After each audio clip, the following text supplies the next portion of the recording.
Hello friends, स्वागत है आपका अपने यूट्यूब चैनल पे जिसका नाम है मैकफी क्लासेस। जैसा कि आपको पता है कि सारी दुनिया इस समय कोरोना पेंडेमिक से ग्रसित चल रही है। सारी दुनिया में ही कोरोना बहुत ज़्यादा फैला हुआ है, स्कूल्स बंद हैं, कॉलेजेस बंद हैं, पढ़ाई सही ढंग से नहीं चल पा रही। तो हमने सोचा कि ऐसे में आपकी पढ़ाई ना रुके, इसलिए मैथ्स, केमिस्ट्री और फिज़िक्स का आपको यहाँ पर हम सोल्यूशन देंगे। मैथ्स, केमिस्ट्री और फिज़िक्स की पढ़ाई आपकी यहाँ पर हम लोग करवाएंगे, बिल्कुल ही फ्री क्लासेस हैं। ज्वाइन करिए आप, इसे लाइक करिए, इसे शेयर करिए, सब्सक्राइब करिए, सो दैट कि आपकी पढ़ाई रुकने ना पाए। ठीक है, तो मैकफी क्लासेस हमारे चैनल का नाम है। इसके अंदर आपको मैथ्स, केमिस्ट्री और फिज़िक्स तीनों ही सब्जेक्ट मिलेंगे। McAfee means maths, chemistry and physics. हम लोग आज शुरू करते हैं फिज़िक्स का पहला चैप्टर। तो बेटा, जैसा कि आपको पता ही होगा कि जो आपकी यूनिट है उसका नाम है इलेक्ट्रोस्टैटिक्स। क्या नाम है? इलेक्ट्रोस्टैटिक्स, यानी चार्ज एट रेस्ट। अगर चार्ज रेस्ट पर है तो इसका जो भी इसके ऊपर फोर्स लग रही है, जो भी इस चार्ज के कारण फील्ड बन रही है, हम वो सभी पढ़ेंगे इलेक्ट्रोस्टैटिक्स के अंदर। ठीक है, ये आपका यूनिट 1 है और इसका भी जो हम लोग शुरू करेंगे आज वो है chapter number 1, electric field and forces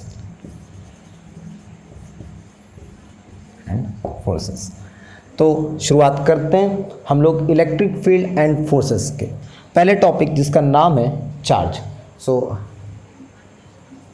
हम लोग शुरुआत करते हैं चार्ज से। बेटा, चार्ज एक ऐसी हेडिंग है जो आप लोगों ने हाई स्कूल में सीख रखी है। ठीक है, आप लोगों ने पढ़ा हुआ है चार्ज क्या होता है। ठीक है, शुरुआत करेंगे चार्ज की बेसिक डेफिनेशन से। आपको आती होगी कि it is the physical quantity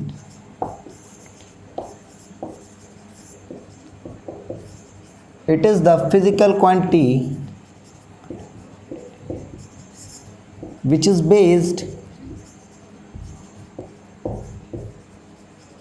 on excess or deficiency of electrons। कह रहे हैं ये सर एक ऐसी प्रॉपर्टी है जो कि इलेक्ट्रॉन्स के कम या ज़्यादा होने के ऊपर बेस होती है। ठीक है, कि इलेक्ट्रॉन ज़्यादा हैं या इलेक्ट्रॉन कम है, इसके ऊपर बेस होती है। अच्छा, इसको हम लोग डिनोट करते हैं। It is denoted by small q and it has a unit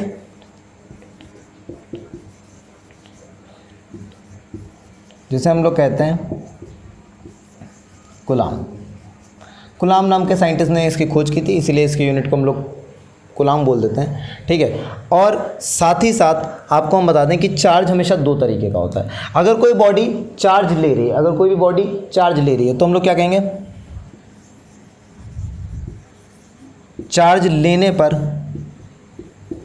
या कहें कि इलेक्ट्रॉन लेने पर।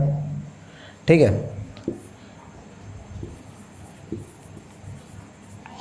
लेने पर बॉडी कैसी हो जाती है? Negatively charged.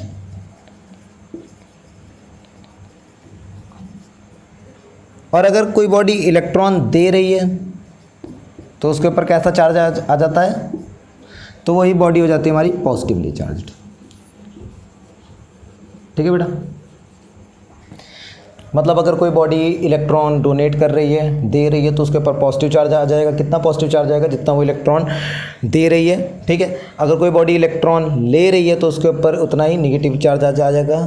ठीक है, ये सारी चीज़ें आपको ध्यान रखनी है। ठीक है, ध्यान रखेंगे। अच्छा, इतना नोट करें, फिर आगे बताते हैं। अच्छा देखिए बच्चों, चार्ज की जो प्रॉपर्टीज़ के बारे में बात करते हैं। ठीक है, प्रॉपर्टीज़ ऑफ चार्जेस के बारे में बात करते हैं। ठीक है, प्रॉपर्टीज़ ऑफ चार्जेस। प्रॉपर्टीज़ से पहले एक टॉपिक आता है इसके बारे में कि इसका हिस्टोरिक एस्पेक्ट क्या है। तो वो सभी को पता है कि आप लोगों ने पढ़ रखा होगा, जो कि इम्पॉर्टेंट बिल्कुल नहीं है। कि हिस्टोरिक एस्पेक्ट एक बार बता देते हैं आप लोगों को, इम्पॉर्टेंट नहीं है, कहीं पूछा नहीं जाता है। हिस्टोरिक एस्पेक्ट ये था कि थेल्स ऑफ मिलेटस ने तकरीबन 600 BC के अराउंड, कितना? 600 BC के अराउंड देखा कि जब एम्बर से किसी वूल को रब करते हैं हम लोग तो बॉडियाँ चार्ज हो जाती हैं। ठीक है, दोनों बॉडीज़ पर क्या हो जाता है? दोनों बॉडीज़ चार्ज हो जाती हैं।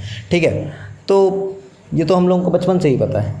हम लोग बचपन में नहीं खेल खेलते थे कि बिट्स ऑफ पेपर को हम लोग स्केल से बाल में रगड़ते थे और फिर वो बिट्स ऑफ पेपर हम लोग स्केल से अट्रैक्ट करने लगते थे। बचपन से ही पता है कि रबिंग से कोई भी चीज़ इलेक्ट्रिकली चार्ज हो जाती है और उसमें प्रॉपर्टी आ जाती है to attract any small particles. ठीक है, तो हम लोग बात करेंगे प्रॉपर्टीज़ ऑफ चार्जेस की। पहली चीज़ ये है कि charge can neither be created nor be destroyed.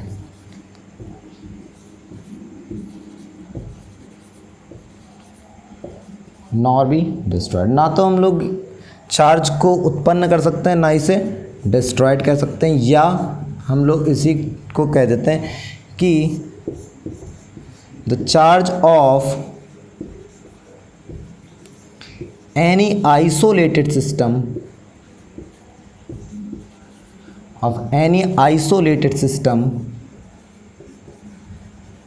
remains constant।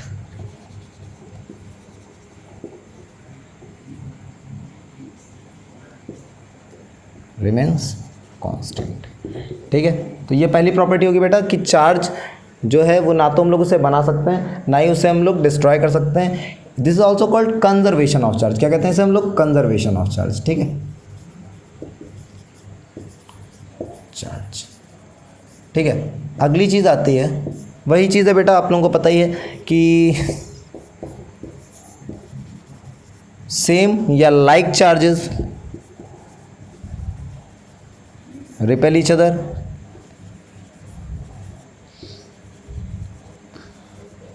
And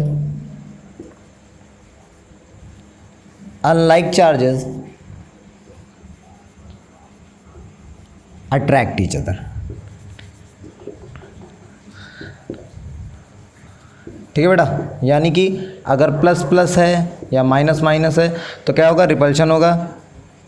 अगर प्लस माइनस है या माइनस प्लस है तो क्या होगा?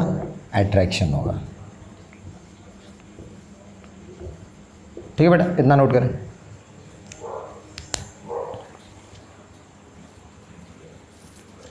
बेटा आगे हम लोग बढ़ेंगे, क्या सीखना है? अगली प्रॉपर्टी कि चार्ज जो है बेटा एक इंट्रिंसिक प्रॉपर्टी है। It is an intrinsic property. ठीक है, मतलब इंट्रिंसिक का बेसिकली मतलब ये होता है कि इससे छोटा कुछ भी नहीं होता। जैसे हम लोग कहें फोर्स, तो फोर्स किस चीज़ से मिलकर बनी है? फोर्स है मास इंटू एक्सेलरेशन, यानी मास का प्रोडक्ट है एक्सेलरेशन के साथ।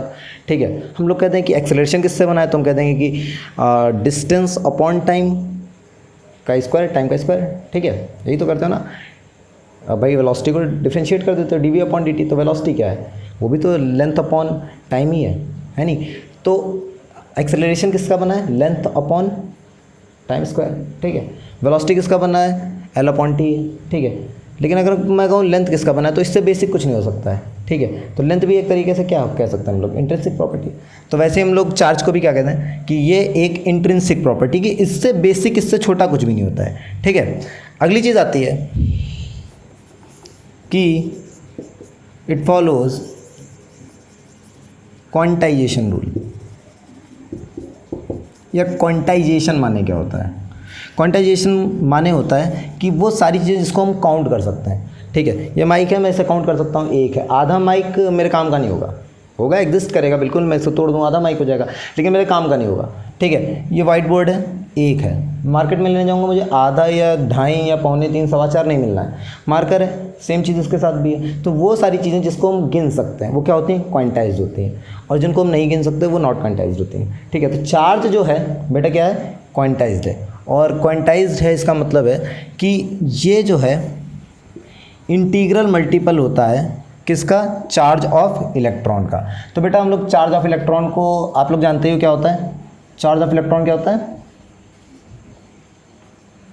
1.6 इंटू 10⁻⁻19 कूलम। और मास ऑफ इलेक्ट्रॉन क्या होता है? सब कुछ याद कर लोगे आप लोग, 9.1 इंटू 10⁻31 kg। तो एक प्रॉपर्टी ये हो गई कि ये जो है क्वांटाइज्ड होगा, यानी n जो है यहाँ पर हमेशा इंटीग्रल मल्टीपल होगा, यानी कि n बिलोंग्स इंटीजर करेगा। ठीक है, और इंटीजर मतलब ये पॉजिटिव इंटीजर भी हो सकता है, नेगेटिव इंटीजर भी हो सकता है ऑफकोर्स, क्योंकि जो चार्ज है वो पॉजिटिव भी होता है और नेगेटिव भी हो सकता है। तो हमारा जो n है वो पॉजिटिव भी हो सकता है और इंटीजर भी हो सकता है, ठीक है। अच्छा एक चीज़ समझो कि जो अब चार्ज जा रहा है वो हमेशा किस तरीके का हो सकता है, 1e हो सकता है, 2e हो सकता है, प्लस माइनस ऑफकोर्स दोनों ही, प्लस माइनस 3e हो सकता है, और इसी तरीके से इन्फिनाइट तक की, ठीक है। ये होल नंबर में ही रहेंगे, ठीक है, ये होल नंबर में ही रहेंगे, इंटीजर ही रहेगा, पॉइंट में नहीं आने देना है, ठीक है। ऐसे ही है, सही है। अगर मैं कहूँ कि 2.5 इलेक्ट्रॉन, 3.25 इलेक्ट्रॉन, तो ये क्या हो जाएगा, ये गलत हो जाएगा, ठीक है। n बिलोंग्स टू इंटीजर, ठीक है, ये याद रखिएगा। क्या है, n is integral multiple of charge on electron, ठीक है बेटा। चलो अच्छा एक चीज़ देखो यार कि अगर किसी इलेक्ट्रॉन का ट्रांसमिशन हो रहा है तो एक इलेक्ट्रॉन के साथ साथ ट्रांसमिशन तो उसके मास का भी हो रहा होगा। अगर एक इलेक्ट्रॉन किसी बॉडी से दूसरी बॉडी के ऊपर जा रहा है तो वो इतना मास लेकर भी तो जा रहा है, ठीक है। अगर कोई इलेक्ट्रॉन किसी बॉडी पर आ रहा है या किसी बॉडी पर जा रहा है तो वो कुछ ना कुछ मास भी तो लेकर जाएगा, इतना मास तो लेकर जाएगा ही, ठीक है। तो बेटा अगली प्रॉपर्टी हमारी इसी चीज़ पर है कि if charge is transmitted then mass is also transmitted, but vice वर्सा इसका उल्टा हमेशा ऑलवेज ट्रू नहीं रहेगा कि अगर मास भी जा रहा है तो चार्ज भी जाएगा, नहीं, ऐसा हमेशा नहीं होगा, हो भी सकता है नहीं भी हो सकता है, ठीक है। तो हम लोग क्या कह देंगे, but vice versa is not true, but vice versa is not holds true,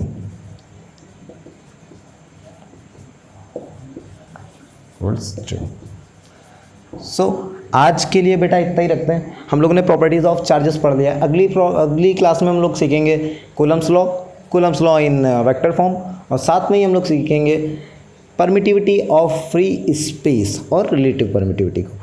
तो आप लोगों ने अगर हमारे चैनल को अब तक नहीं सब्सक्राइब करा है बेटा इसको सब्सक्राइब कर दें, पूरी तरीके से आप ही के लिए। हम लोग आपको एक एक चीज़ सिखाएंगे, साथ में नोट्स भी डिस्क्रिप्शन में पड़े रहेंगे, ठीक है। आपके लिए असाइनमेंट्स भी हैं, आपके लिए न्यूमेरिकल भी हैं, बहुत कुछ तैयारी करिए आप लोगों के लिए, सिर्फ आप लोगों का साथ चाहिए और मुझे उम्मीद है कि आप लोग देंगे भी, ठीक है।